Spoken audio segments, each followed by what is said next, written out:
સ્વાધ્યાય ગણિત ચેપ્ટર 3 સંખ્યા સાથે રમત. એમાં આપણે સ્વાધ્યાય 3.2 ના પહેલા દાખલા સુધી અભ્યાસ કરી ગયા હતા. આજના વિડિયો લેક્ચરમાં આપણે સ્વાધ્યાય 3.2 ના બીજા દાખલાથી અભ્યાસ કરીશું. તો જોઈએ વિદ્યાર્થી મિત્રો સ્વાધ્યાય 3.2 નો બીજો દાખલો. તો સ્વાધ્યાય 3.2 નો બીજો દાખલો આપણને આપેલો છે કે નીચે જણાવેલા વાક્યો સાચા છે કે ખોટા તે જણાવો. કે જે નીચે આપેલા વાક્યો છે એ વાક્યો સાચા છે કે ખોટા તે આપણે જણાવવાનું છે. તો જોઈએ પહેલું વાક્ય આપણને આપેલું છે કે 3 એકી સંખ્યાનો સરવાળો બેકી સંખ્યા છે. કે કેવું શું કીધું છે? 3 એકી સંખ્યાનો સરવાળો બેકી સંખ્યા છે. તો આપેલ વિધાન કેવું છે? ખોટું છે. એટલે કે ખોટું. કારણ કે 3 એકી સંખ્યાનો સરવાળો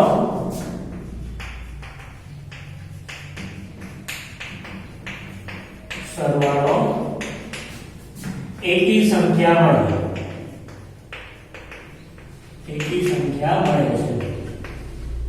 એટલે કે આપેલ વિધાન કેવું છે? ખોટું છે. કારણ કે 3 એકી સંખ્યાનો સરવાળો કરવામાં આવે તો હંમેશા શું મળે છે? આપણને એકી સંખ્યા મળે છે. અહીં દાખલા તરીકે આપણે જોઈએ તો 3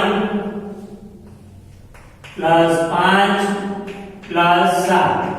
તો આ 3 એકી સંખ્યા છે. 3 એકી સંખ્યા, 5 એકી સંખ્યા અને 7 એકી સંખ્યા છે. તો એનો સરવાળો કરવામાં આવે તો 3 ને 5 8, 8 ને 7 કેટલા થશે? 8 ને 7 15. તો આ 15 એ શું છે? એકી સંખ્યા છે. તો 3 એકી સંખ્યાનો સરવાળો કરતા હંમેશા જવાબ આપણને શું મળે છે? એકી સંખ્યા જ મળે છે. ત્યારબાદ બીજું જોઈએ તો બે એકી સંખ્યા અને એક બેકી સંખ્યાનો સરવાળો હંમેશા બેકી સંખ્યા મળે છે. તો આ વિધાન કેવું છે? સાચું છે. સાચું છે. દાખલા તરીકે આપણે અહીંયા જોઈએ કે શું કીધું? બે એકી સંખ્યા કીધી છે. એટલે કે બે એકી સંખ્યા 3 + 5 લઉં છું. આ 3 એકી સંખ્યા છે, 5 એકી સંખ્યા છે.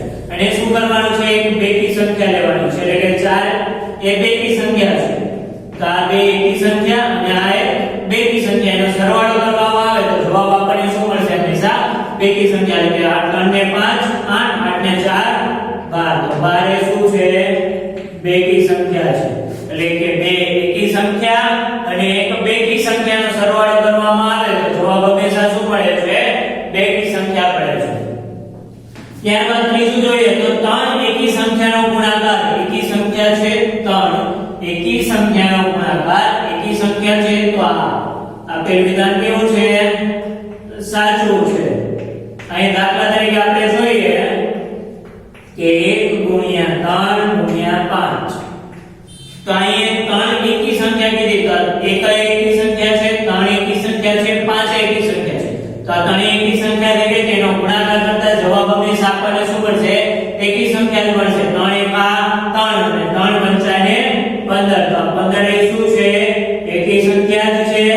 એટલે કે 3 એકી સંખ્યાનો સરવાળો હંમેશા ગુણાકાર હંમેશા એકી સંખ્યા જ મળે. ત્યારબાદ ચોથું આપેલું છે જો બેકી સંખ્યાને 2 વડે ભાગવામાં આવે તો ભાગાકાર હંમેશા એકી સંખ્યા મળે. તો આ વિધાન ખોટું છે કે બેકી સંખ્યાને 2 વડે ભાગવામાં આવે તો ભાગાકાર એકી સંખ્યા મળી શકે અને બેકી સંખ્યા મળી શકે. એવું જરૂરી નથી કે એકી સંખ્યા જ મળે. એટલે કે આપેલ વિધાન કેવું છે? ખોટું છે. અહીં આપણે જોઈએ દાખલા તરીકે 10/2 કરું છું.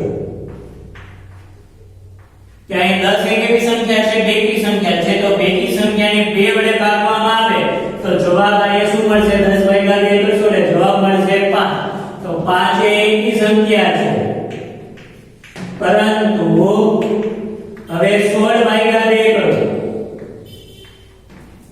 તો આને 16 એક એવી સંખ્યા છે, બેકી સંખ્યા છે અને એને 2 વડે ભાગતા આપણને જવાબ શું મળે છે? 8 × 16. તો જવાબ 8 મળે છે. તો 8 એક એવી સંખ્યા છે, બેકી સંખ્યા છે. એટલે આપણે એવું કહી શકીએ નહીં કે ફરજિયાત આપણે બેકી સંખ્યાને 2 વડે ભાગાકાર કરીએ તો જવાબ હંમેશા એકી સંખ્યા જ મળે. એવું જરૂરી નથી. એટલે કે આપેલ વિધાન કેવું છે? ખોટું છે કે બેકી સંખ્યાને 2 વડે ભાગવામાં આવે તો ભાગાકાર હંમેશા એકી સંખ્યા મળે એવું જરૂરી નથી. એકી સંખ્યા મળે અને બેકી સંખ્યા પણ મળી શકે છે. ત્યારબાદ આપેલું છે કે બધી અવિભાજ્ય સંખ્યા એકી સંખ્યા છે. શું કીધું? બધી અવિભાજ્ય સંખ્યા એકી સંખ્યા છે. તો આપેલ વિધાન કેવું છે?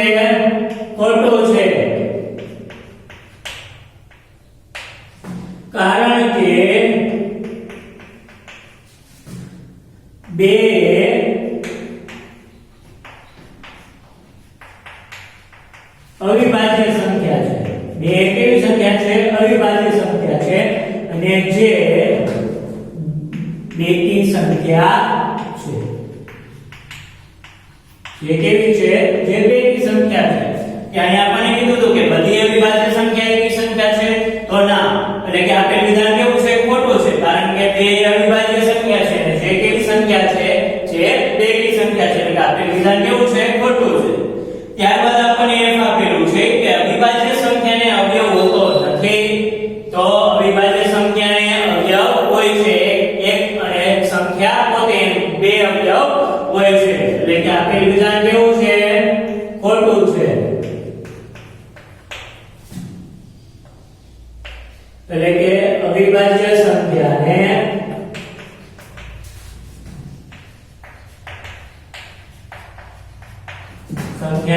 એક અને સંખ્યા પોતે એમ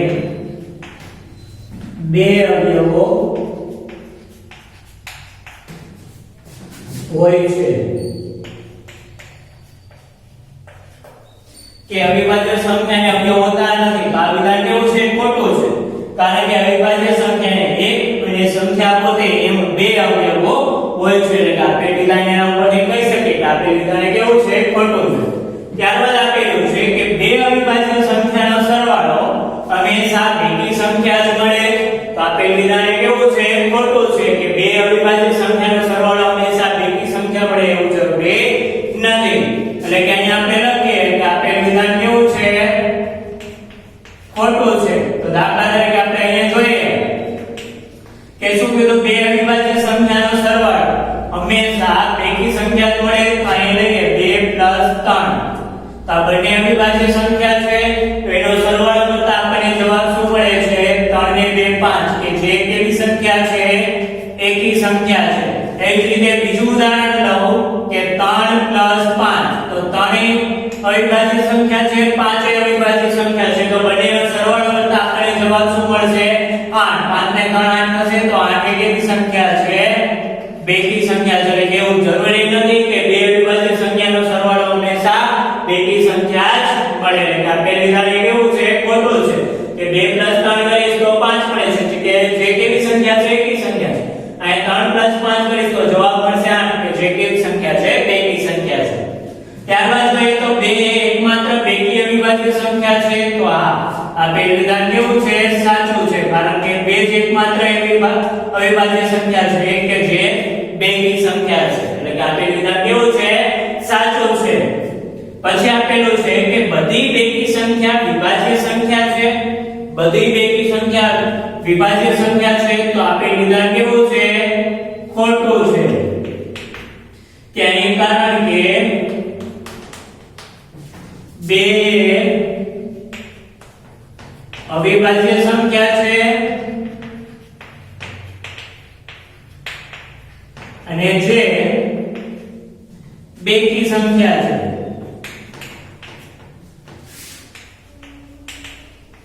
જે કેવી સંખ્યા છે? બેકી સંખ્યા છે. કે અહીં શું કીધું? બધી જ બેકી સંખ્યા વિભાજ્ય સંખ્યા છે. તો અહીં બે તો અવિભાજ્ય સંખ્યા છે અને જે કેવી છે? બેકી સંખ્યા છે. એના ઉપરથી આપણે કહી શકીએ કે આપેલ વિધાન કેવું છે? ખોટું છે. ત્યારબાદ આપેલું છે કે બે બેકી સંખ્યાઓનો ગુણાકાર હંમેશા બેકી સંખ્યા જ હોય છે. શું કીધું? બે બેકી સંખ્યાઓનો ગુણાકાર હંમેશા બેકી સંખ્યા જ હોય છે. તો આપેલ વિધાન કેવું છે? સાચું છે. કે અહીં દાખલા તરીકે આપણે લઈએ 2 × 4. તો 2 બેકી સંખ્યા છે, 4 એ બેકી સંખ્યા છે, તેનો ગુણાકાર કરવામાં આવે તો 4 × 8. તો 8 એ કેવી સંખ્યા છે? બેકી સંખ્યા છે. એટલે કે આ બે બેકી સંખ્યાનો ગુણાકાર હંમેશા શું મળે છે?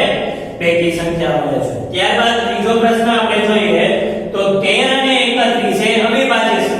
તો આ બંને સંખ્યાના અંકો 1 અને 3 કેવા છે? સમાન છે. કે આમાં 1 અને 3 છે, આમાં 3 અને 1 છે. તો બંને અવિભાજ્ય સંખ્યાના અંકો કેવા છે? સમાન છે.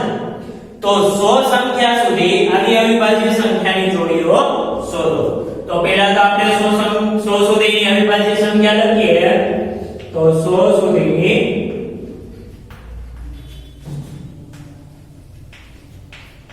અવિભાજ્ય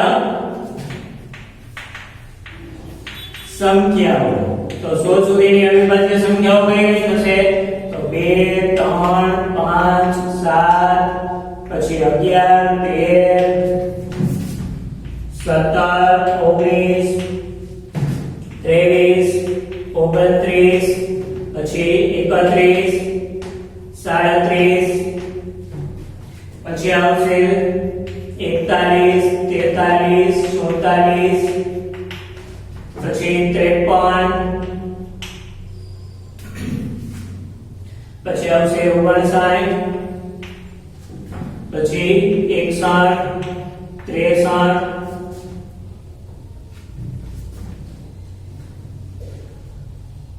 67 પછી 71 73 પછી 79 83 89 અને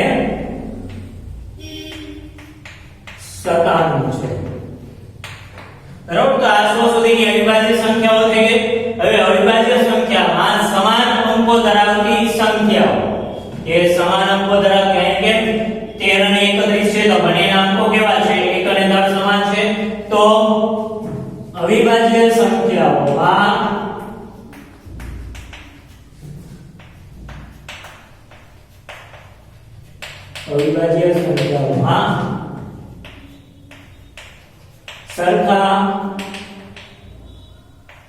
સરખા અંકો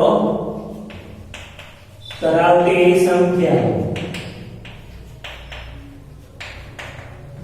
તો સરખા અંકો ધરાવતી સંખ્યાઓમાં પહેલી સંખ્યા 13 અને 31 એ બંનેના અંકો કેવા છે સમાન છે 1 અને 3 1 અને 3 બીજી સંખ્યા આપણે લઈએ તો 17 અને 71 કે અહીંયા આપણે જોઈ શકીએ છીએ 17 અને 71 કે બેના અંકો કેવા છે સમાન છે 1 અને 7 આને અંક થશે 1 અને 7 પછી ત્રીજી સંખ્યા લખીએ તો ત્રીજી સંખ્યા કઈ આવશે 37 અને 73 તો 37 અને 73 બંનેના અંકો કેવા છે 3 અને 7 આને અંક થશે 3 અને 7 અને ચોથી સંખ્યા આપણે લખીએ તો ચોથી સંખ્યા કઈ થશે 79 અને 97 ત્યાંનો અંકો થશે 7 અને 9 અને આના અંકો થશે 7 અને 9 એટલે કે 79 અને 97 એટલે કે આવી કુલ કેટલી સંખ્યાઓ છે તો આવી કુલ 4 સંખ્યાઓ છે એટલે કે આવી કુલ 4 સંખ્યાઓ છે તો અહીંયા આપણે કુલ કેટલી સંખ્યાઓ મળે છે તો આવી કુલ 4 સંખ્યાઓ મળે છે તો અહીંયા આપણે ત્રીજો દાખલો પૂર્ણ કર્યો હવે જોઈએ ચોથો દાખલો કે 20 થી નાની અવિભાજ્ય અને વિભાજ્ય સંખ્યા લખી લખો તો પહેલા તો આપણે લખીએ 20 થી નાની અવિભાજ્ય સંખ્યાઓ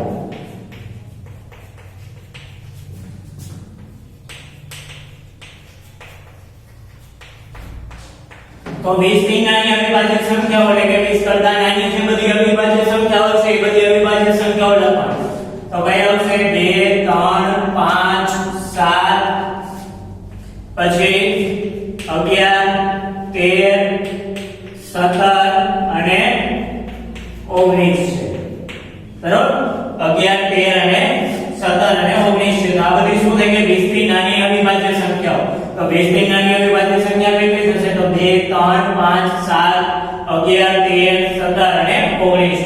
ત્યારબાદ બીજું આપણને આપેલું છે કે 20 થી નાની વિભાજ્ય સંખ્યાઓ કઈ કઈ છે તો એ લખીએ આપણે તો 20 થી નાની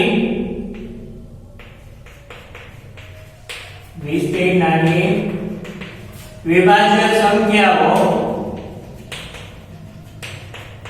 તો 20 થી નાની વિભાજ્ય સંખ્યાઓ કઈ કઈ થશે તો 4 6 8 9 10 પછી 12 14 15 16 18 આ બધી શું થશે 20 થી નાની વિભાજ્ય સંખ્યાઓ તો અહીંયા આપણે 20 થી નાની અવિભાજ્ય સંખ્યાઓ લખી અને 20 થી નાની વિભાજ્ય સંખ્યાઓ લખી ત્યારબાદ જોઈએ તો પાંચમો દાખલો આપણને આપેલો છે 1 અને 10 વચ્ચે સૌથી મોટી અવિભાજ્ય સંખ્યા કઈ છે તે આપણે કહેવાનું છે. તો પહેલા તો 1 અને 10 વચ્ચેની અવિભાજ્ય સંખ્યા આપણે લખીએ તો કઈ આવશે 1 અને 10 વચ્ચેની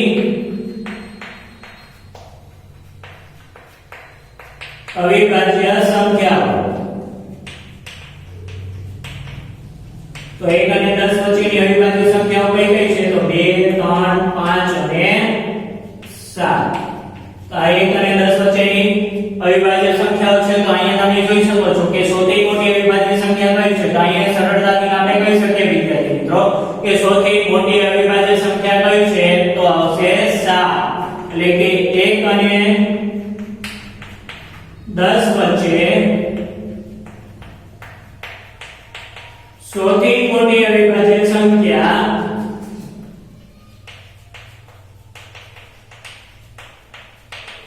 સૌથી મોટી અવિભાજ્ય સંખ્યા 7 છે.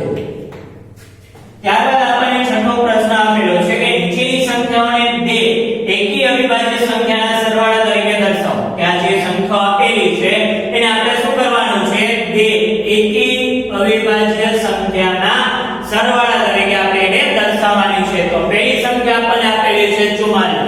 તો 44 ને આપણે બે એકી અવિભાજ્ય સંખ્યાના સરવાળા તરીકે દર્શાવીએ તો આમ થશે 3 + 41. તો ત્રણેય એકી અવિભાજ્ય સંખ્યા છે અને 41 કેવી છે એકી અવિભાજ્ય સંખ્યા. તો બંનેનો સરવાળો કરીએ તો જવાબ પડે શું મળે છે 44 કે 3 + 41 કરતા જવાબ મળે છે 44. તો આ શું થઈ ગયું બે એકી અવિભાજ્ય સંખ્યાનો સરવાળો.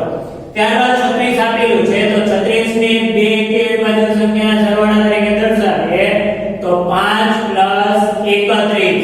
તો 5 એકી અવિભાજ્ય સંખ્યા છે અને 31 એકી અવિભાજ્ય સંખ્યા છે. તો બેનો સરવાળો કરીશ તો 31 ને 5 કેટલા થશે 36. તો આ બંને શું થઈ ગયું બે એકી અવિભાજ્ય સંખ્યાઓ. ત્યારબાદ આપેલું છે 24. તો 24 ને આપણે બે એકી અવિભાજ્ય સંખ્યાના સરવાળા તરીકે દર્શાવીએ તો 5 + 19 કે 19 ને 5 કરીશ તો 24 થશે અને 5 અને 19 બંને કેવી છે બે એકી અવિભાજ્ય સંખ્યા છે કે જેનો સરવાળો કરતા આપણને જવાબ મળે છે 24. ત્યારબાદ આપેલું છે 18. તો 18 ને બે એકી અવિભાજ્ય સંખ્યાના સરવાળા તરીકે દર્શાવીએ તો 18 બરાબર થશે 5 + 13 કે 13 ને 5 કેટલા થશે 18. અને 5 એકી અવિભાજ્ય સંખ્યા છે 13 એકી અવિભાજ્ય સંખ્યા છે. તો બે એકી અવિભાજ્ય સંખ્યાનો સરવાળો કરતા આપણને જવાબ શું મળે છે 18. તો અહીંયા આપણે શું કર્યું કે બે એકી અવિભાજ્ય સંખ્યાના સરવાળા તરીકે આ બધી સંખ્યાઓને આપણે દર્શાવી. તો અહીંયા આપણે સ્વાધ્યાય 3.2 ના છઠ્ઠા દાખલા સુધી અભ્યાસ